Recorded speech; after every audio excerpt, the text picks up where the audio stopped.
বিয়ে সাজে স্টেশনের প্ল্যাটফর্মের বেঞ্চের উপর বসে আছে শ্রাবণী। রাত প্রায় 12:30 বাজে। প্ল্যাটফর্মে মানুষের ভিড় না থাকলেও এখনও প্রায় অনেক মানুষেরই আনাগোনা রয়েছে। প্ল্যাটফর্মের দুধারের দোকানগুলো সব খোলা আছে। চারপাশ থেকে কুকুরের হাঁক ঢাক ভেসে আসছে। প্ল্যাটফর্মে চলমানরত লোকজনের মধ্যে কেউ কেউ সামনে থেকে ক্রস করার সময় শ্রাবণীর দিকে ভ্রুকুটি করে তাকাচ্ছে। সেই দিকে শ্রাবণীর কোনো ভ্রুক্ষেপ নেই। ও পাথরের মূর্তির ন্যায় বসে আছে। নিঃশব্দে ওর দু চোখের কোণ দিয়ে অশ্রুদের ঢল নামছে। শ্রাবণী থেকে কিছুটা দূরে ওর ওই বেঞ্চের অন্য মাথায় বসে আছে সুদর্শন একটা ছেলে। গায়ের পোশাক থেকেই বোঝা যাচ্ছে বেশ বিত্তশালী পরিবারের ছেলে সে। তার দৃষ্টি নিচের দিকে নিবদ্ধ। চোখে মুখে ফুটে উঠেছে স্পষ্ট অনুতপ্তের ছাপ। ছেলেটা কি আদৌ অনুতপ্ত, নাকি অনুতপ্ত হওয়ার ভান ধরেছে, সেটা জানা নেই শ্রাবণীর। জানার চেষ্টাও করছে না ও। আপাতত ও নিজের উপরে লজ্জিত। একটা বিশ্বাসঘাতককে ভালোবেসে সব ছিঁড়ে ছুঁড়ে এত দূর চলে আসার জন্য নিজের বিশ্বাসের উপরে লজ্জা লাগছে ওর। দুজনের মধ্যের মৌনতা কাটিয়ে পাশে বসে থাকা রিশান নামের ছেলেটা অপরাধী কণ্ঠে বলে উঠল, সব দোষ আমার শোকতারা। আমার একটা স্টুপিড বাজির জন্য ইরাজ এমন একটা কাজ করেছে। আমি তোমার জীবনটা নষ্ট করে দিয়েছি। এবার তুমি যার শাস্তি দেওয়ার আমাকে দিতে পারো। দরকার হলে পেনাল্টি হিসাবে তুমি যত টাকা চাও তত টাকা আমি এক্ষুনি তোমাকে দিতে পারি। তাও প্লিজ তুমি এখন তোমার নিজের বাড়িতে ফিরে যাও, না হলে এই ব্যাপারটা পাবলিকলি জানাজানি হলে ইরাজের নাম খারাপ হবে, ওর রেপুটেশন নিয়ে টানাটানি হবে। তুমি অবশ্য সেটা চাও না। যাকে ভালোবেসেছ তার এত বড় ক্ষতি নিশ্চয়ই তুমি হতে দিবে না। শ্রাবণী ঘৃণাভরা দৃষ্টিতে তাকালো রিশানের দিকে। ওর পুরোটা জীবন নষ্ট করে দিয়ে এখন কিনা এরা ওকে টাকার অফার দিচ্ছে। বাহ, কি দারুণ মন মানসিকতার লোকেরা। ইচ্ছাকৃতভাবে একটা মেয়ের পুরো জীবনটা ছাড়কার করে দিয়ে এখন নিজেদের সো কল্ড রেপুটেশন বাঁচানোর চিন্তা করছে। আর ওইদিকে হয়তো এতক্ষণে ওর পুরো পরিবার গ্রামের লোকদের কাছে অপমানিত, লাঞ্ছিত হয়ে চোখের জলে নিজেদের বুক ভাসাচ্ছে। শ্রাবণী চোখ মুখের ভঙ্গি থমথমে হয়ে গেল। ও কঠোর দৃষ্টি নিক্ষেপ করে রিশানের দিকে তাকালো। শক্ত কণ্ঠে বলে উঠল, আশা করি আপনার সমস্ত কথা শেষ হয়েছে মিস্টার রিশান। এবার আপনি আসতে পারেন। কিন্তু তুমি আমাকে নিয়ে আপনাদের ভাবতে হবে না। আপনাদের তথাকথিত রেপুটেশন নষ্ট হয় এমন কোনো কাজই আমি করব না। প্লিজ ইউ মে গো নাও। রিশান অসহায় দৃষ্টিতে তাকালো শ্রাবণের দিকে। শ্রাবণী চোখ মুখ সংতক করে নিজের দৃষ্টি অন্যদিকে ঘুরিয়ে নিল। রিশান কিছুক্ষণ অপলক দৃষ্টিতে শ্রাবণের দিকে তাকিয়ে থেকে বেঞ্চ থেকে উঠে দাঁড়ালো। তারপর গলা খাকারি দিয়ে বলল, আমি আসছি শোকতারা, তুমি নিজের খেয়াল রেখো। আর যদি কখনো প্রয়োজন হয় তাহলে অবশ্যই আমাকে জানিও। আমি আমার সাধ্যমতো তোমার হেল্প করার চেষ্টা করব। কথাটা বলে রিশান উত্তরের আশায় কিছুক্ষণ শ্রাবণীর দিকে তাকিয়ে রইল। কিন্তু শ্রাবণী চুপচাপ অন্যদিকে নিজের দৃষ্টি ঘুরিয়ে বসে রইল। রিশান বুঝল শ্রাবণী ওর সাথে কথা বলতে মোটেও ইচ্ছুক না। তাই ও একটা দীর্ঘশ্বাস ফেলে নিজের গন্তব্যের দিকে হাঁটা দিল। কিছুক্ষণ পরে রিশানের অস্তিত্ব অন্ধকারের মধ্যে মিলিয়ে গেল। শ্রাবণী দু হাত দিয়ে মুখ চেপে ধরে ফুপিয়ে কেঁদে উঠল। ওর বুকের মধ্যে উত্তাল ঝড় শুরু হলো। ভিতরকার সমস্ত কিছু দুমড়ে মুচড়ে শেষ হয়ে যেতে লাগলো। ভালোবাসার মানুষটা থেকে এত বড় প্রতারণার শিকার হয়ে ওর মৃত্যুর সমান যন্ত্রণা শুরু হলো। হৃৎপিণ্ডের অসম্ভব যন্ত্রণায় শ্বাসনালী আটকে আসতে লাগলো। দৃষ্টিটাতে ভেসে উঠল 6 মাস আগের সেই স্মৃতি, যেখান থেকে এই প্রতারকদের জঘন্যতম গেমের সূচনা হয়েছিল। শ্রাবণী ওর গ্র্যাজুয়েশনের রেজাল্ট হাতে পেয়ে বান্ধবীদের সাথে হইহুল্লোড় করে রেস্টুরেন্টে খাওয়া দাওয়া শেষ করে মাত্রই বাসায় ফিরেছিল। তখনই ওর মা ওর রুমে এসে এক গাদা ছেলেদের ফটো ওর হাতে ধরিয়ে দেয়। কড়াভাবে জানিয়ে দেয় গ্র্যাজুয়েশন শেষ, এখন এর মধ্যে থেকে কোনো একটা ছেলেকে ওকে বিয়ে করতে হবে। কথাটা বলে উনি শ্রাবণীর রুম থেকে চলে যান। কিন্তু শ্রাবণীর যায় মেজাজ খারাপ হয়ে। এতদিন ধরে গ্র্যাজুয়েশনের দোহাই দিয়ে যাও বা বিয়ের ব্যাপারটা এড়িয়ে যাচ্ছিল, এখন তাও পারবে না। ও ভালো করেই জানে এখন যে করেই হোক ওর পরিবারের লোকেরা ওকে বিয়ে দিয়েই ছাড়বে। কিন্তু এসব অ্যারেঞ্জ ম্যারেজে শ্রাবণের বিন্দু মাত্র ইন্টারেস্ট নেই। ও তো দেখে শুনে পছন্দ করে মনের মতন কাউকে সিলেক্ট করতে চায় নিজের লাইফ পার্টনার হিসেবে, যাকে এক কথায় বলে লাভ ম্যারেজ করতে চায়। কিন্তু ওর পরিবারের লোকেরা সবাই এই লাভ ম্যারেজের বিপক্ষে, তারা এসব একদম পছন্দ করে না। শ্রাবণীর কলেজ আর ভার্সিটির লাইফেও ওর পরিবারের লোকেরা ওকে এমনভাবে লেখাপড়া নিয়ে প্রেশার দিত যে ওর কখনো কোনো ছেলের দিকে সেরকমভাবে তাকানোর সুযোগই হয়ে ওঠেনি। শ্রাবণী নিজেও ব্রিলিয়েন্ট স্টুডেন্ট হওয়ার সবসময় নিজের পড়ালেখাটাকেই বেশি প্রাধান্য দিয়েছে, আর ওর পরিবারের লোকের ইচ্ছেও পূরণ করেছে। কিন্তু ওর কোনো ইচ্ছের মূল্য হয়তো তাদের কাছে নেই। যদি থাকতো তাহলে হয়তো তারা ওর লাইফ পার্টনার সিলেক্ট করতে এতটা তাড়াহুড়ো করতো না, এই দায়িত্বটা অন্তত ওর হাতে তুলে দিত। এসব ভেবে শ্রাবণী হাতে থাকা সমস্ত ফটোগুলো রেগে ফ্লোরে ছুঁড়ে ফেলে মুড অফ করে বেডের উপর বসে পড়ে। তখনই ওর ফোনে ভাইব্রেট হয়ে করে ওঠে। শ্রাবণী বেডের উপর রাখা সাইড ব্যাগটা চেইন খুলে সেখান থেকে ওর ফোনটা বের করে। রিশান আহমেদ নামক একটা আইডি থেকে ওর মেসেঞ্জারে কল এসেছে। আইডিটা দেখে শ্রাবণীর মেজাজটা চরম খারাপ হয়ে গেল। এই ছেলেটা এক্সামের সময় ওকে সারাক্ষণ মেসেজ করে বিরক্ত করেছে। ভদ্রতার খাতিরে শ্রাবণী একবার এর মেসেজের রিপ্লাই দিলেও এর চিপ টাইপের ফ্লাটিং মার্কা সব কথা শুনে ও বিরক্ত হয়ে গেছে। তাই বাধ্য হয়ে এই ছেলেটার মেসেজ সিন করাই বন্ধ করে দিয়েছিল। কিন্তু এই 2-3 দিন যাবৎ ছেলেটা বারবার ওকে কল দিচ্ছে। শ্রাবণী কয়েকবার বারণ করার পরও ওর কথা শোনেনি। সুযোগ পেলেই ওকে একটার পর একটা কল দিয়েই যাচ্ছে। শ্রাবণী এবার নিজের ধৈর্য বাঁধ ভেঙে গেল। ও ফোনটা রিসিভ করে অপর পাশের ব্যক্তিকে অনবরত গালি দেওয়া শুরু করলো। এত দিনে মনের মধ্যে পুষে রাখা সমস্ত রাগ ছেলেটার উপরে ঝেড়ে ঠাস করে ফোনটা কেটে দিল। তারপর ছেলেটাকে আনফ্রেন্ড করে ওর আইডিটা মেসেঞ্জার থেকে রেস্ট্রিক্ট করে রাখলো। আর তার 2 দিন পর শ্রাবণী মেসেঞ্জারে মেসেজ রিকোয়েস্ট চেক করতে গিয়ে দেখলো ইরাজ ইমরোজ নামের একটা আইডি থেকে ওকে সালাম দিয়ে মেসেজ রিকোয়েস্ট পাঠানো হয়েছে। এরকম র্যান্ডম রিকোয়েস্ট প্রায় ওর কাছে আসে, তাই শ্রাবণী বেশি কিছু না ভেবে সালামের জবাব দিয়ে মেসেজ রিকোয়েস্টটা অ্যাকসেপ্ট করলো। কিছুক্ষণ পর ইরাজ নামের ব্যক্তিটি রিপ্লাই দিল। তারপর থেকেই শুরু হলো ওদের মধ্যে টুকিটাকি চ্যাটিং কনভারসেশন। প্রথম কয়েকদিন হাই হ্যালো পর্যন্ত বিষয়টা সীমাবদ্ধ থাকলেও কিছুদিন যেতেই সেটা লং টাইম কথা বলার অভ্যাসে পরিণত হলো। ইরাজের কথা বলার ধরনের শ্রাবণী ভীষণভাবে ইমপ্রেস হয়ে গেল। ওর মনে হলো ছেলেটার কথার মধ্যে কোনো একটা জাদু আছে যেটা সবসময় ওর মনকে ভালো রাখে। অদ্ভুত ব্যাপার হলো শ্রাবণীর যতই মন খারাপ থাকতো না কেন, ইরাজের সাথে কথা বলার পর ওর সমস্ত মন খারাপ দূর হয়ে যেত। আবার 2-1 দিন কথা বলতে না পারলে ওর মারাত্মক মুড অফ হয়ে যেত। শ্রাবণী উপলব্ধি করতে পারছিল ও ধীরে ধীরে ইরাজের উপর দুর্বল হয়ে যাচ্ছে, তবে ও সেটা ইরাজকে বুঝতে দিতে চাচ্ছিল না।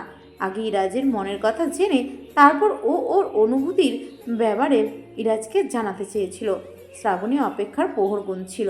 ওর অপেক্ষার অবসান ঘটিয়ে ইরাজ হঠাৎ করে একদিন নিজেই শ্রাবণীকে প্রপোজ করে বসে। খুশিতে শ্রাবণীর চোখ দিয়ে পানি চলে আসে। ও ভালো মন্দ কোনো কিছু না ভেবেই ইরাজের প্রপোজ অ্যাকসেপ্ট করে নেয়। ওর নিজের অনুভূতিগুলো ইরাজের কাছে কনফেশন করে। তারপর দিন ইরাজ ওকে ফ্রেন্ড রিকোয়েস্ট পাঠায়। এতদিন দুজনের কথাবার্তা মেসেঞ্জারের মধ্যে সীমাবদ্ধ ছিল। ইরাজ এতদিনে কখনো শ্রাবণীকে ফ্রেন্ড রিকোয়েস্ট পাঠায়নি, আর শ্রাবণীও কেন যেন লজ্জা আর জড়তার জন্য ওকে রিকোয়েস্ট পাঠাতে পারেনি। ইরাজ রিকোয়েস্ট পাঠিয়ে দেখে শ্রাবণী মনে মনে বেশ খুশি হয়। সাথে ওর মাথায় একটা দুষ্টু বুদ্ধিও চাপে।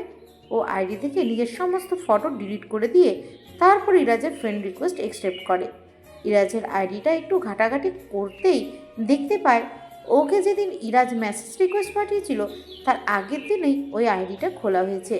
আইডিতে তেমন একটা পোস্ট নেই, তাছাড়া ইরাজের ব্যাপারে সেখানে তেমন কোনো ডিটেলসও নেই। ব্যাপারটা প্রথমে একটু অদ্ভুত লাগলো, পরে শ্রাবণী এই ব্যাপারটা মাথা থেকে ঝেড়ে ফেলে। এটা ভেবে খুশি হয়ে যায় যে ইরাজের আইডিতে কোনো রকম মেয়ে বন্ধু নেই, তার মানে ইরাজ আসলে ভালো চরিত্রের একটা ছেলে। এভাবেই দিন গড়াতে থাকে। মেসেজ থেকে কলেও ওরা ঘন্টার পর ঘন্টা কথা বলতে শুরু করে। তবে ভিডিও কল না, অডিও কল। শ্রাবণী ইরাজকে আগে শর্ত দিয়েছিল যে বিয়ের আগে ওরা একে অপরকে দেখবে না, ইনফ্যাক্ট কেউ কারো পিকও দেখবে না। যদিও কথাটা শ্রাবণী ইরাজকে মজা করে বলেছিল, কিন্তু অদ্ভুতভাবে ইরাজ ওর কথায় সত্যি সত্যি রাজি হয়ে গিয়েছিল। শ্রাবণী কখনো ইরাজকে নিজের আসল নামটাও বলেনি। ওর আইডির নাম ছিল শুকতারা।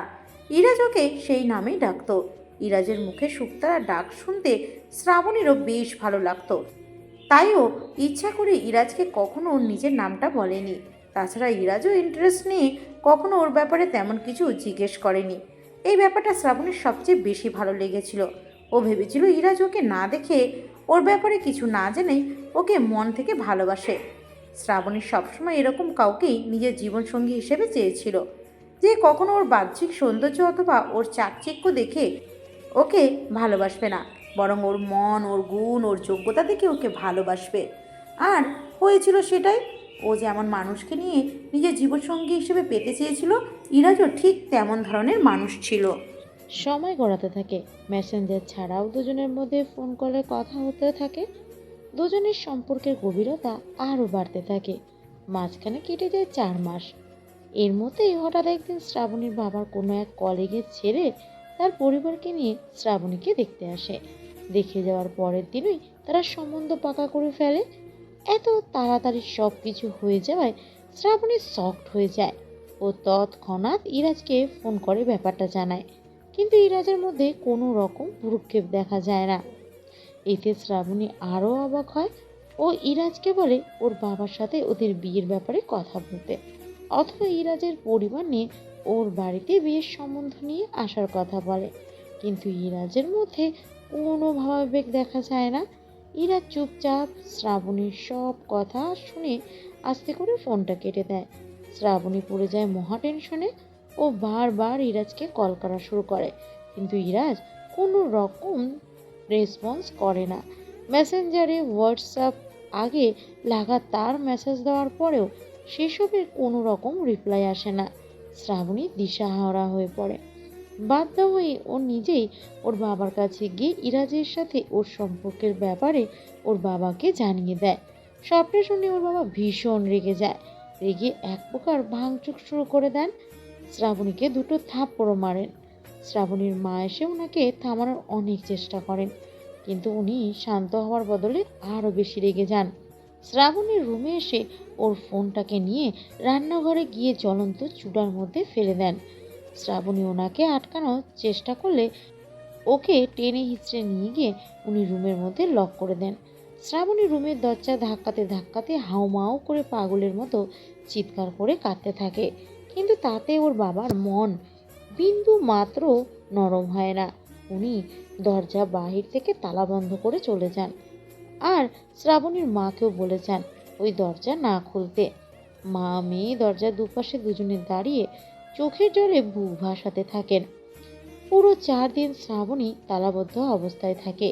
এর মধ্যে প্রতিবেলায় ওর মা বাইরের জানালা থেকে ওর টেবিলের উপরে খাবার রেখে গেলেও ও সেই খাবারের এক দানাও মুখে তোলে না।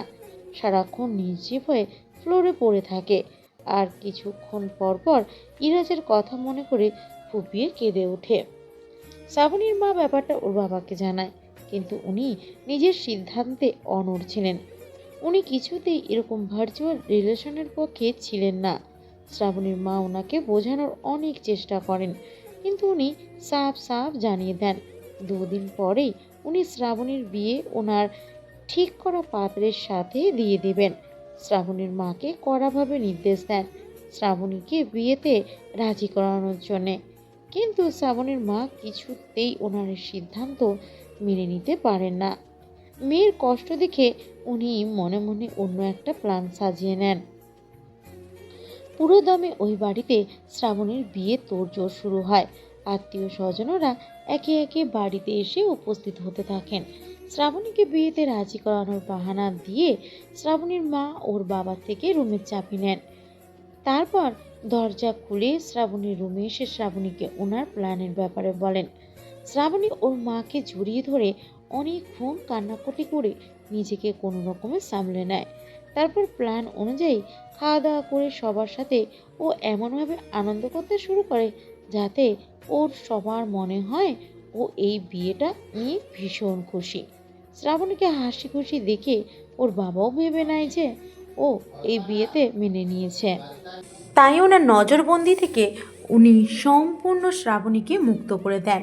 বিয়ের দিন দুপুরবেলা শ্রাবণীর কাজিনরা ওকে সাজানোর পর পাত্রপক্ষের ওয়েলকাম করার জন্য বাইরে চলে যায়। সেই সুযোগে শ্রাবণীর মা ওর রুমে এসে একটা ব্যাগে ওকে প্রয়োজনীয় কিছু জিনিসপত্র আর টাকা দিয়ে বাড়ির পিছনের দরজা দিয়ে বের করে দেয়। শ্রাবণী বাড়ির পিছনে ঝোপঝাড়ের রাস্তা ধরে বিশাল শুকনো বিল পার হয়ে এসে মেইন সড়কে ওঠে। তারপর সেখান থেকে মুখ ঢেকে একটা অটো নিয়ে সোজা স্টেশনে চলে আসে। স্টেশনে এসে টিকিট কেটে বেরিয়ে পড়ে ভালোবাসার মানুষটার কাছে যাওয়ার উদ্দেশ্যে। সন্ধ্যা 7টার দিকে ট্রেন এসে থামে শ্রাবণীর কাঙ্ক্ষিত সেই গন্তব্যস্থলে। ইরাজের ব্যাপারে তেমন কিছু না জানলেও ইরাজ কথায় কথায় শ্রাবণীকে একদিন নিজের শহরের নাম বলে দিয়েছিল, যেটা শ্রাবণীর খুব ভালো করে মনে ছিল। তাই ও এক বুক আশা আর চোখ ভর্তি স্বপ্ন নিয়ে পা রেখেছিল প্রিয় মানুষটার শহরে। লাগেজে থাকা জিনিসপত্রগুলো হাতে নিয়ে হাসি খুশি প্রাণবন্ত হয়ে ছুটে গিয়েছিল প্ল্যাটফর্মের পাশে থাকা একটা চায়ের দোকানে। তারপর সেখানে গিয়ে দোকানদারের কাছ থেকে ফোন চেয়ে ইরাজের নম্বরে ডায়াল করে দ্রুত সেই নম্বরে কল করে। খুশিতে মুহূর্তেই ওর হার্টবিট কয়েক গুণ বেড়ে যায়। ইরাজের ফোন নাম্বারটা ওর আগে থেকেই মুখস্থ ছিল। ও ফোন কানে নিয়ে অপেক্ষা করতে থাকে ইরাজের রেসপন্সের।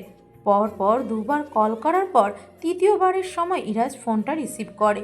ওপাশ থেকে হ্যালো বলতেই শ্রাবণী উৎকণ্ঠা হয়ে জানায় ও এখন ইরাজের শহরেই আছে।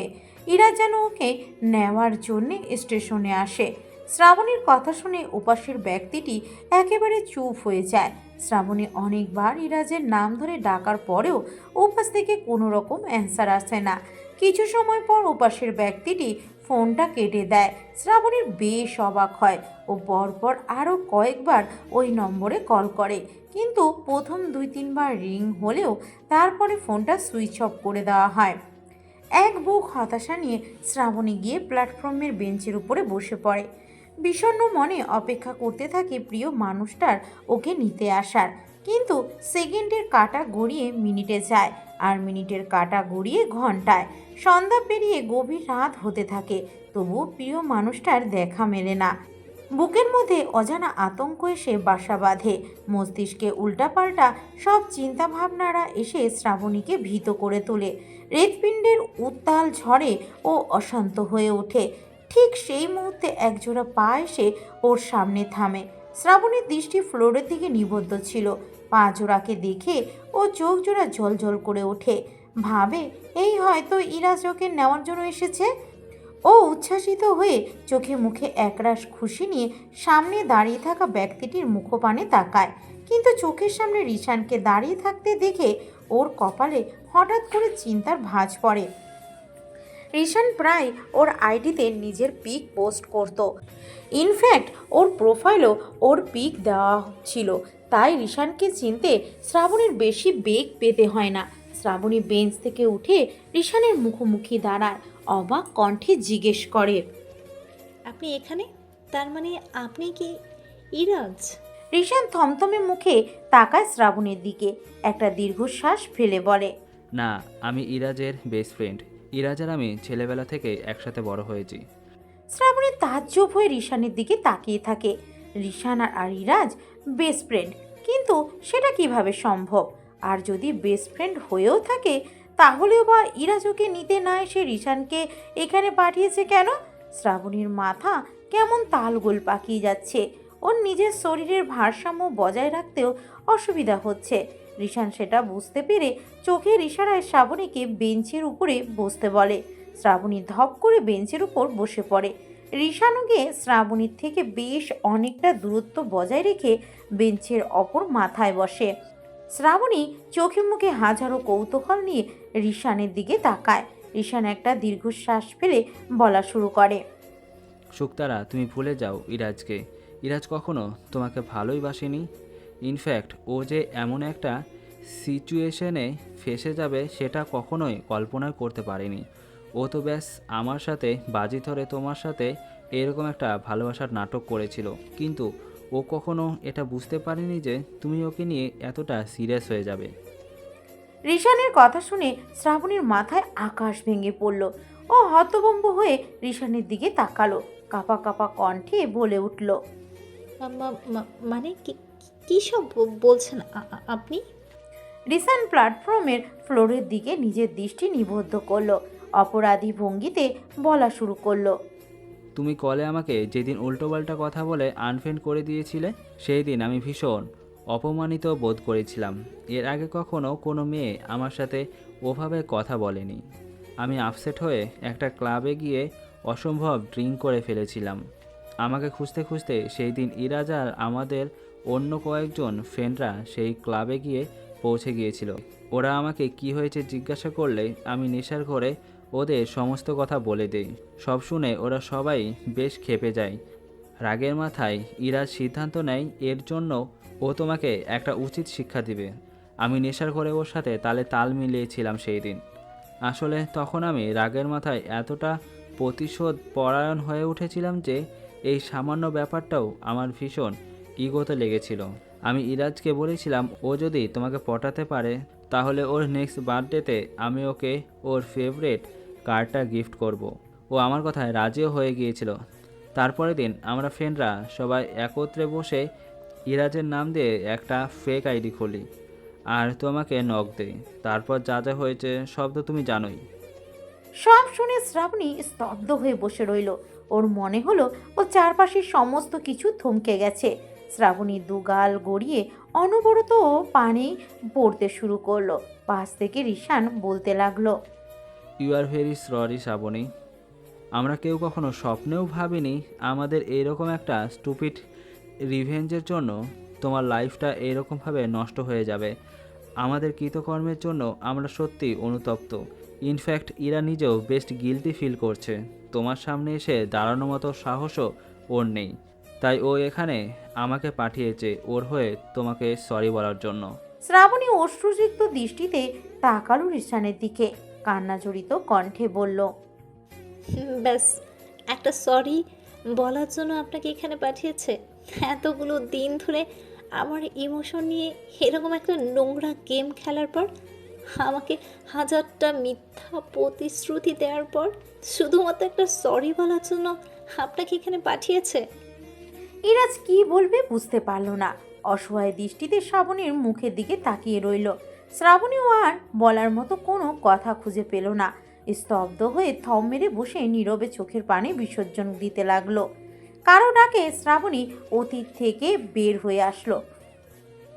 সামনে তাকিয়ে দেখলো সেই চাওয়ালা ও চোখের সামনে দাঁড়িয়ে আছে, যার ফোন দিয়ে ও ইরাজকে কল দিয়েছিল।